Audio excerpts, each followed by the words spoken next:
China, it's truly a vast and fascinating country. 9,600,000 square kilometers of land, 3 million square kilometers of seas.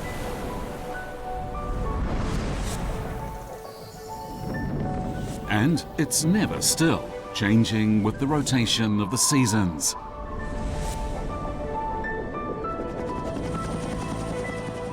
To fly like a bird is to see things that are beyond your imagination.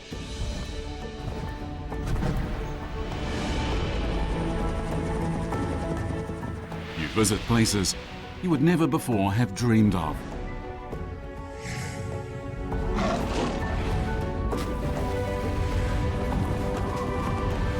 And even familiar places, when you look down on them from on high, will assume a completely different appearance.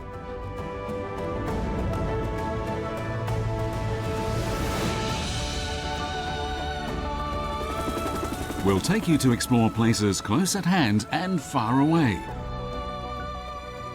To witness nature and geography, humanity and history. Join us as we embark on a unique journey across the sky.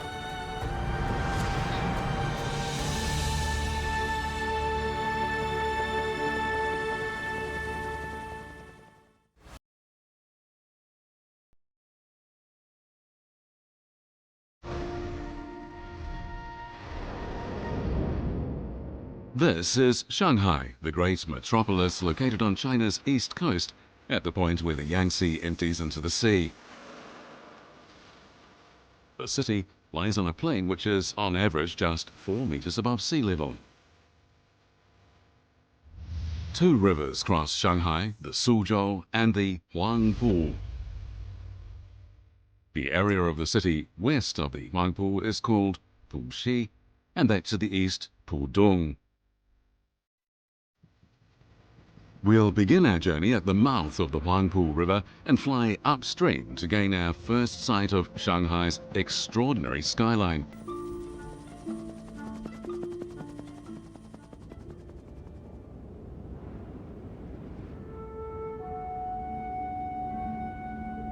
Here, the Yangtze is met by its final tributary, the Huangpu.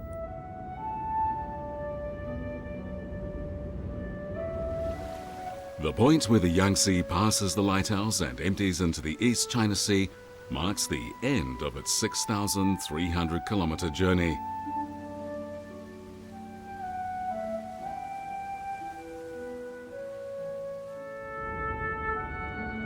The value of the site where Shanghai stands today was recognized just over a century ago.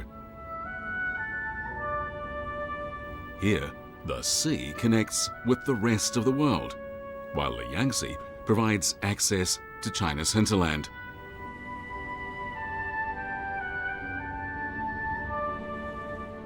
Accessibility has been the key to Shanghai's rapid development.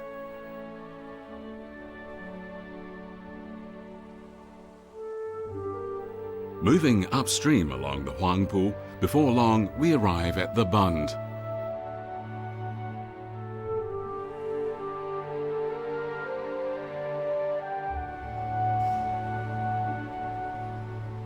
More than 20 Western-style buildings come into view along the riverfront.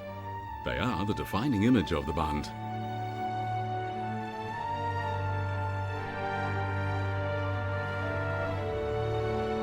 The Bund is just 1,500 meters long, yet at one time, half of China's entire wealth was concentrated here.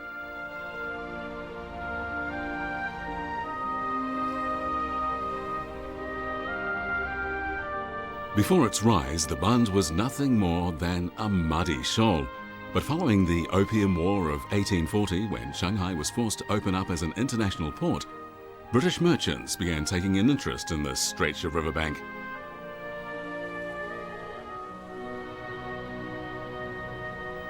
Almost overnight, its fate was transformed.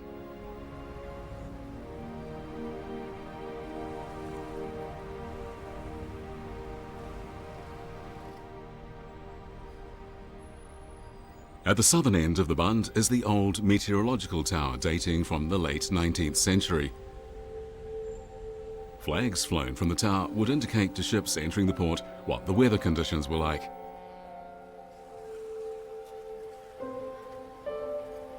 Originally, a huge black iron ball rested on top of the tower. At precisely 12 noon every day, this iron ball would drop. People would set their timepieces accordingly.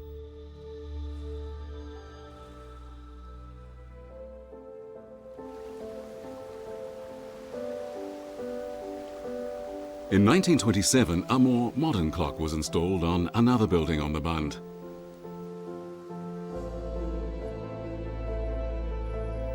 This clock was brought here from the UK. Even in the earliest period of globalization, the need to be connected and keep pace with the rest of the world was recognized here in Shanghai. So, Greenwich Mean Time was adopted, with Shanghai becoming the first recognized city in the GMT+8 time zone.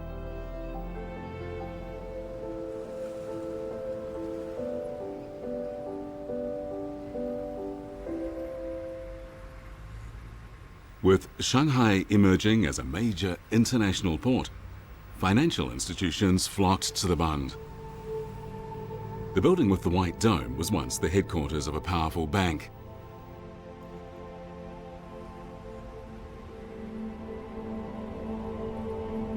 The neoclassical design exudes an air of elegance and solemnity. This style has long been adopted by banks around the world in order to convey the impression of strength and stability.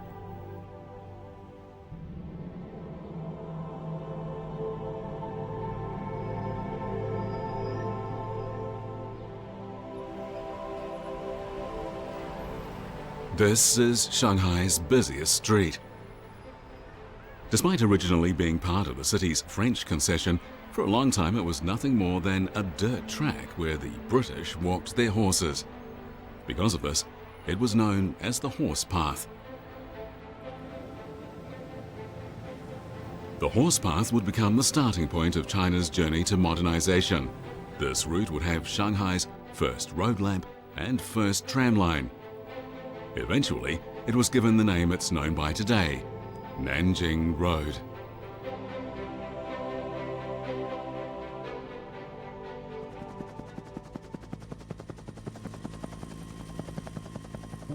Next, by following Shanghai's rivers, we'll seek out the city's industrial genes.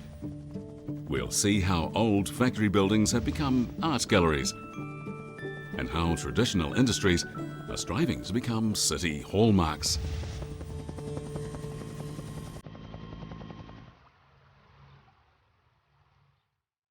The Suzhou River is the main waterway connecting Shanghai with the surrounding cities and rural areas. Before Shanghai became an international port, the river was known as the Wusong. It was renamed after foreign settlers in Shanghai realized that it led to the city of Suzhou.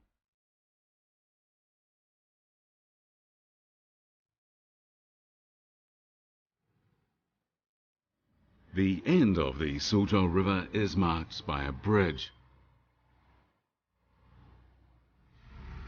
When this bridge was built in 1907, it was called the Baidu, or toll-free bridge.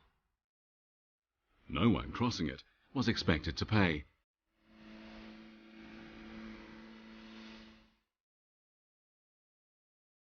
The sluice at the bridge is opened twice a day to regulate the water level. When it's open, it allows the Suzhou River to empty into the much wider Huang Pool.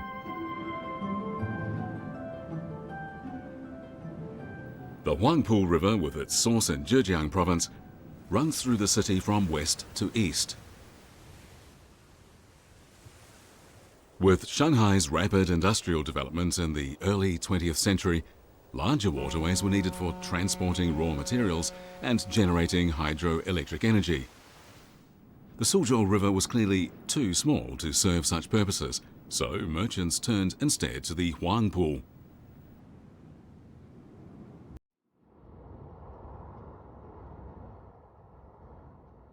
This building with the tall chimneys was once a power plant. It supplied the current for Shanghai's first electric lamp. Today, this spacious building provides a home for works of art.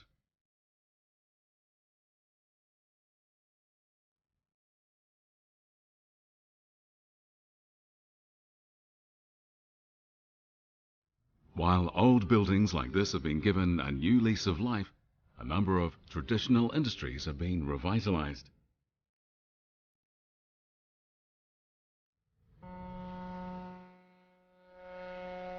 Shipbuilding has been part of the Shanghai economy for a very long time. Over a century ago, China's first modern shipbuilding company was founded right here on the Huangpu River.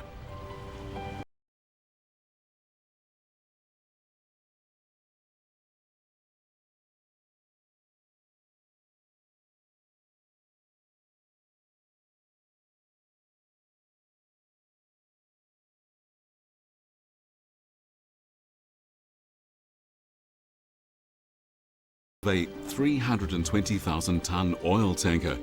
The total cost of the order is $80 million. Every year, Shanghai Waigaoqiao Shipbuilding Company Limited builds more than 20 super large ships like this.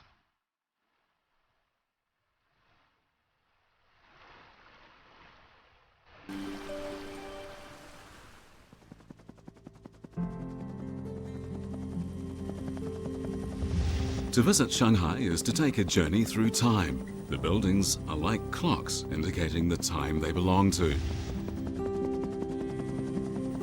As we fly among the different structures, we get a sense of how open-minded the city has always been, even during troubled times. The old buildings, fine sights in themselves, also have amazing stories to tell.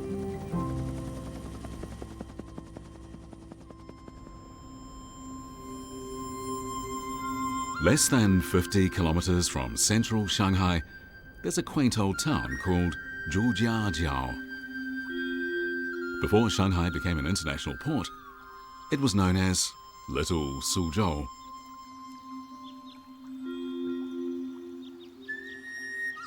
The town of Zhujiajiao is 1,700 years old. In Shanghai itself, there's an ancient temple that's just as old.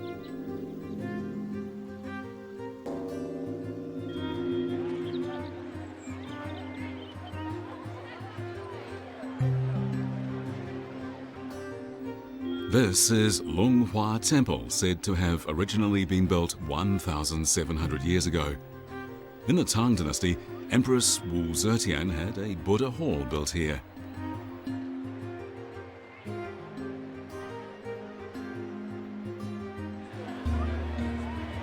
For 1,000 years, visitors have flocked to Longhua Temple. It's also where the locals come in spring to pray for happiness.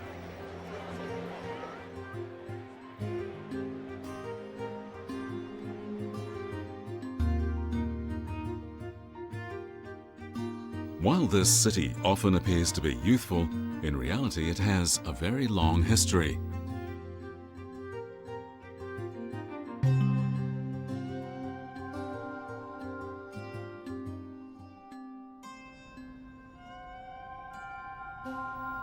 In central Shanghai, there's an elegant southern-style garden.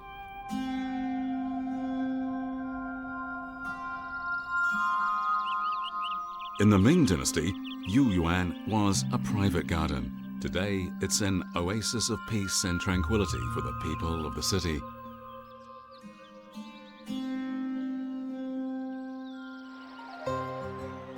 Yuyuan Garden is a particularly popular destination during Lantern Festival.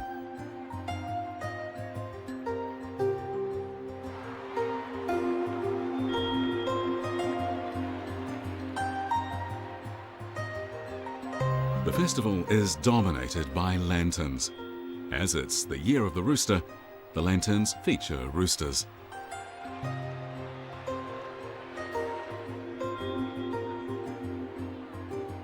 We head towards Jiuqiu Bridge. It's said that ghosts can only move in straight lines, so walking across the zigzag Jiuchu Bridge allows you to escape from these evil spirits.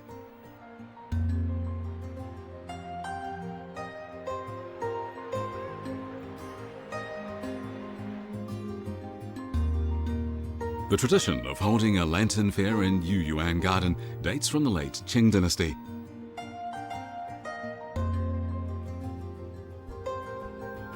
In this modern era where change is a constant feature, traditions are especially prized.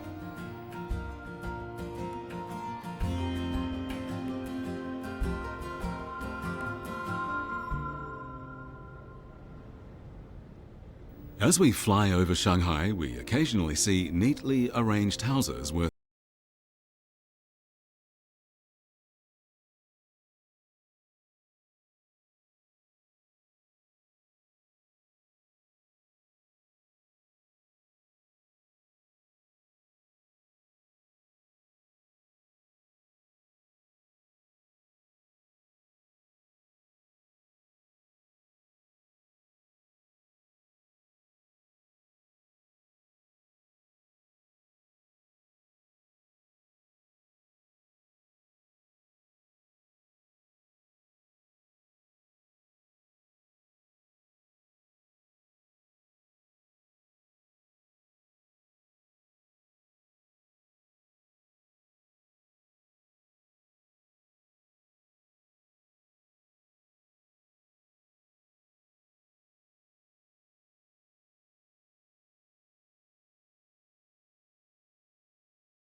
fascinating old buildings are to be found dotted throughout Shanghai. The Ohel Moshe Synagogue, close to Changyang Road, is one of the city's most famous sites.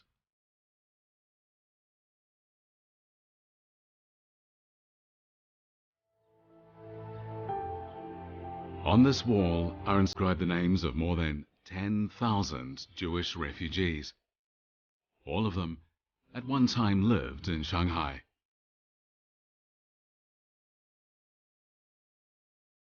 And all of them worshipped at the Ohel Moshe Synagogue.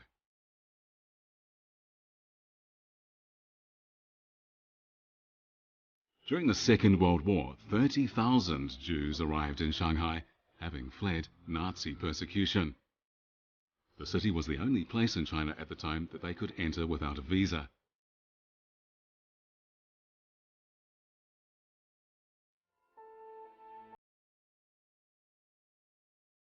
This sculpture depicts a local Shanghai woman sheltering a Jewish girl. It illustrates how the city has cared for persecuted people forced to flee their homeland.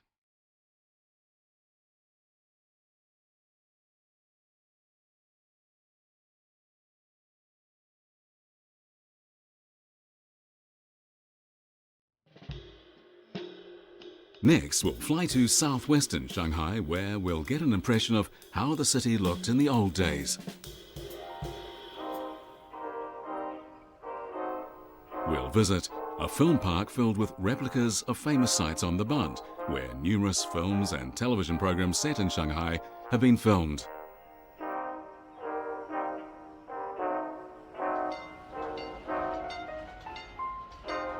When recreating old Shanghai in films and on TV, the trolley buses are an essential feature.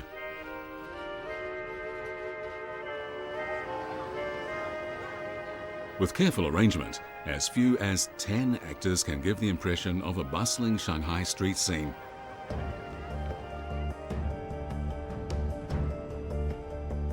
In some dramas, actors are obliged to fly.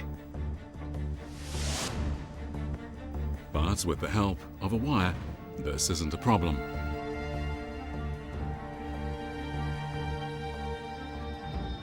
With their usual fast pace and riveting storylines, films about Shanghai are typically very popular.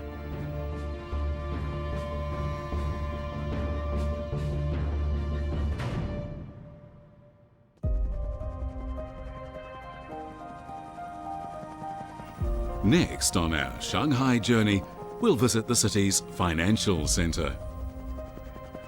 From on high, we'll gain a view of the vertical world people have created here.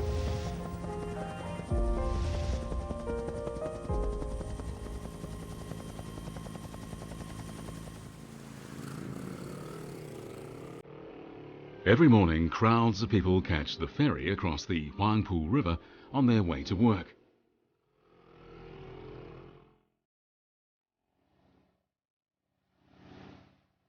The ferry used to be the main means of transport between the two sides of the Huangpu.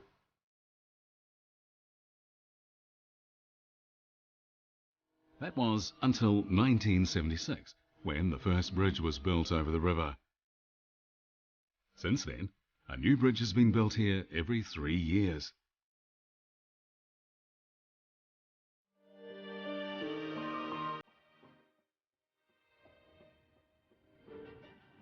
Flying over the Luopu Bridge, we reach the heart of Shanghai. Here, the Huangpu River takes a 90-degree turn, popularly known as the Golden Bend.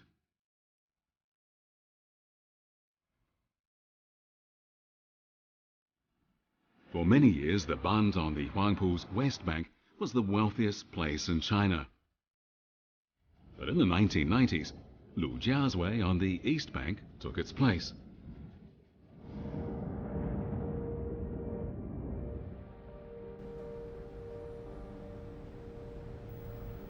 This is the Oriental Pearl Tower, the first modern high-rise on the east bank of the Huangpu.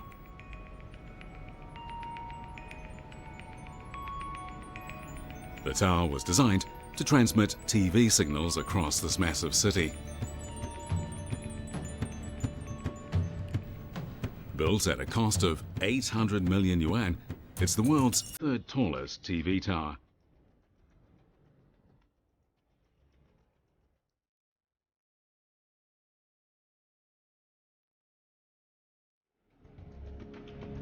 In the evenings, the Oriental Pearl Tower changes color. Usually, it's blue or white. But for holidays, it turns pink. During the Beijing Olympics in 2008, the tower was as red as China's national flag. As a mark of respect following the terrorist attacks in Paris in 2015, the tower featured the colors of the French flag. Such gestures reveal a lot about the character of Shanghai's people.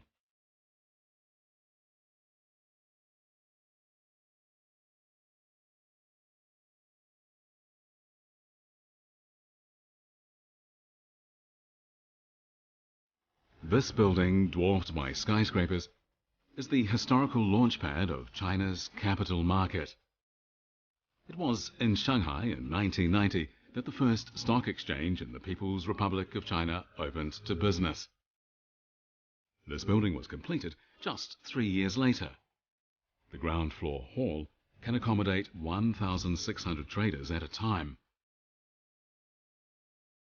When the stock exchange first opened, it was overwhelmed by investors.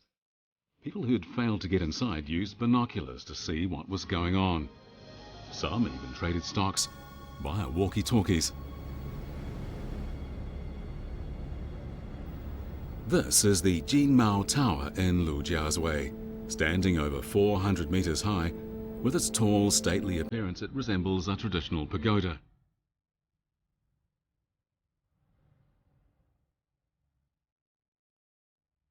The number of floors, 88, is symbolic. 8 is a lucky number in China.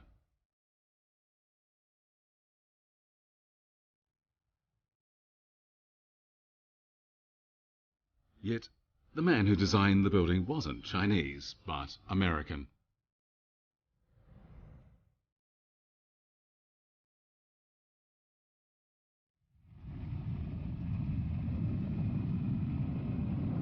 The people on the edge of the tower are using the skywalk.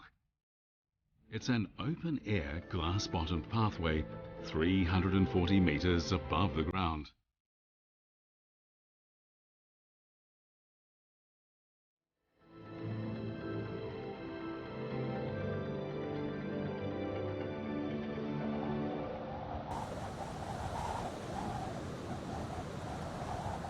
Next to the Jinmao Tower is the Shanghai World Financial Center.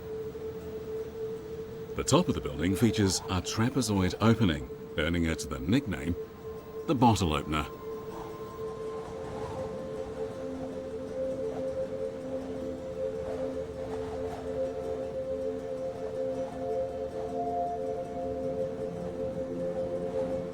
Like a sail, the taller a tower is, the more wind it catches. The designer of this 492-meter tower took the bold decision of leaving an opening at the top. By letting the wind pass through, its impact on the building has been reduced.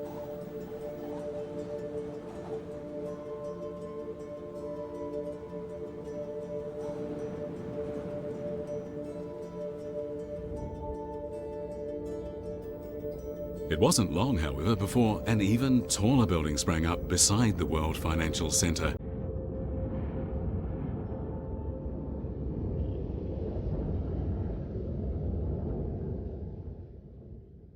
Shanghai is one of the tallest cities in the world.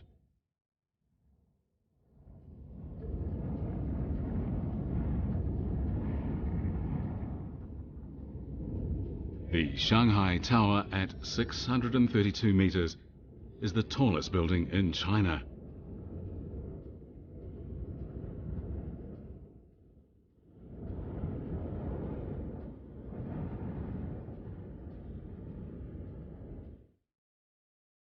This 127-story building has a floor space of 500,000 square meters. It's capable of accommodating 30,000 workers at a time.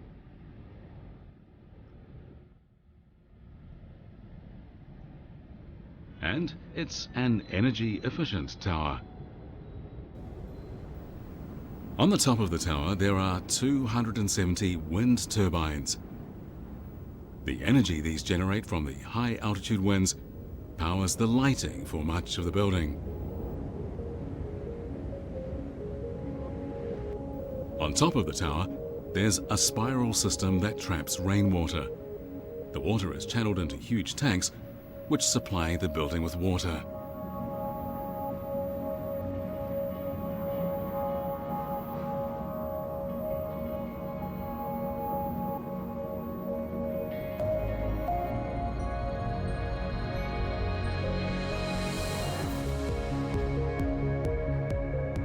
In this part of the city, every building is a financial center in itself. As for the district, Lujiazui influences every other part of Shanghai. As the city's financial center, it's creating a modern legend.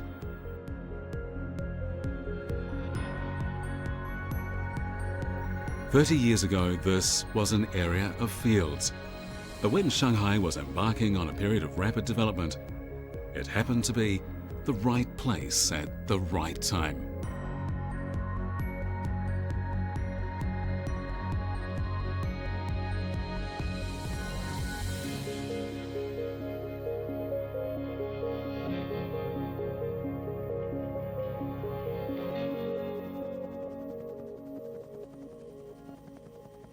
Even in this modern city, the sounds of traditional matchmaking can still be heard.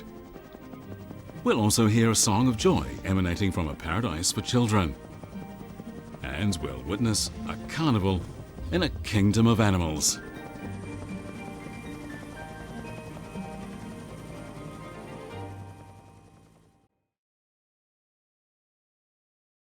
It's generally recognized that the heart of Shanghai is People's Square.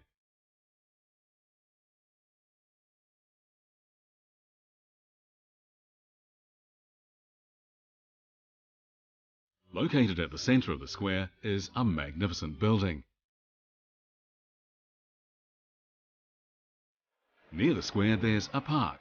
Every weekend it becomes a matchmaking venue.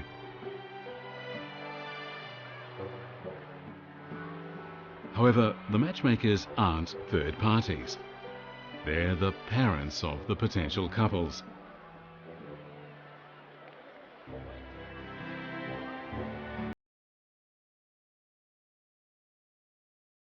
The open umbrellas provide personal information about the marriage seekers: height, career, income, and of course, the kind of spouse they're looking for.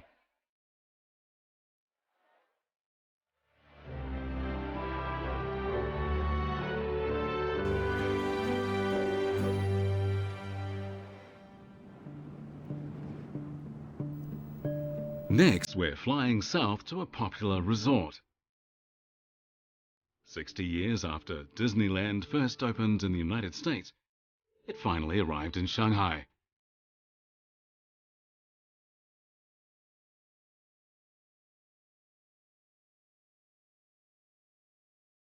The tallest building in Shanghai Disneyland is the enchanted storybook castle.